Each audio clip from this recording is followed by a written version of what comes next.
সুন্দরবন জঙ্গলে একটি দুষ্টু লাল ডাইনি ছিল। তার কথা মতো সকল ডাইনি ওঠা বসা করত, আর তার কথা যে শুনতো না তাকে একটি গাছে তার মাথা কেটে তাকে বন্দি করে রাখতো।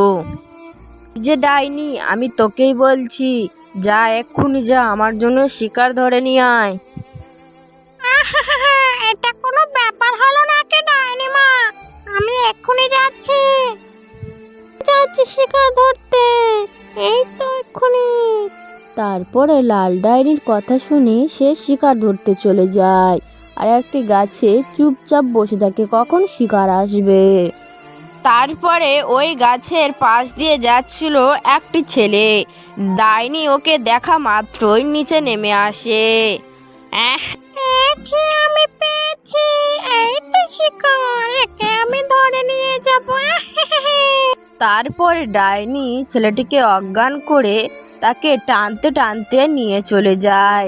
সে নিয়ে একটি দূরের জঙ্গলে গিয়ে তাকে বলতে থাকে, না না, একে তো ডাইনির কাছে দেওয়া যাবে না, একে তো আজকে আমিই খাবো। এই বলে সে তখন ছেলেটিকে খেয়ে নেয়। খেয়ে নিয়ে সে ডাইনিকে বলে, ডাইনি মা, আমি কোনো শিকার পাইনি, তুমি আমাকে ছেড়ে দাও, আমি তোমাকে কালকে শিকার করে এনে দেব। সেই ডাইনি সেখান থেকে চলে যায়। আর লাল ডাইনির মনে একটু সন্দেহ হয়, তাই সে তার জাদু দিয়ে দেখে যে সে শিকার করেছিল এবং শিকার নিজে খেয়ে নিয়েছে। তারপরে ডাইনি মনে মনে চিন্তা করে, তোকে তো আমি ছাড়বো না, তোর মাথা কেটে আমি সেই গাছে লাগিয়ে দেব।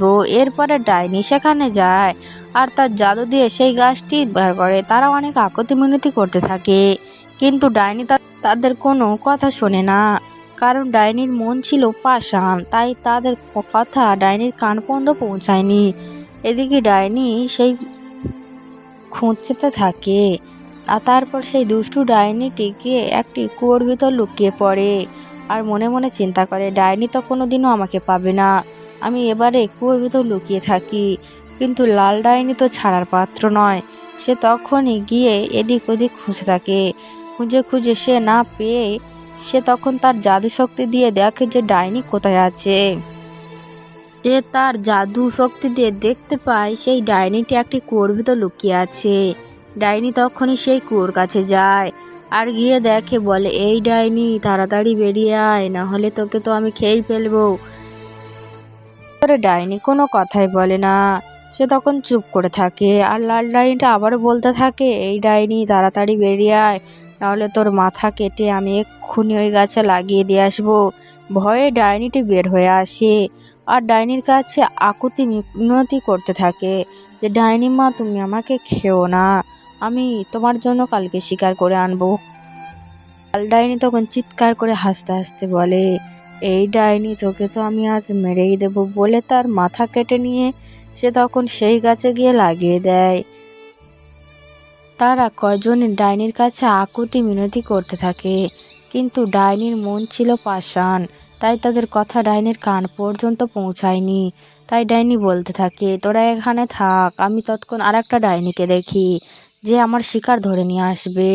তখন সে জাদু শক্তি দিয়ে আবারও তাকে অদৃশ্য করে দেয় আর দিয়ে সে সেখান থেকে চলে যায়।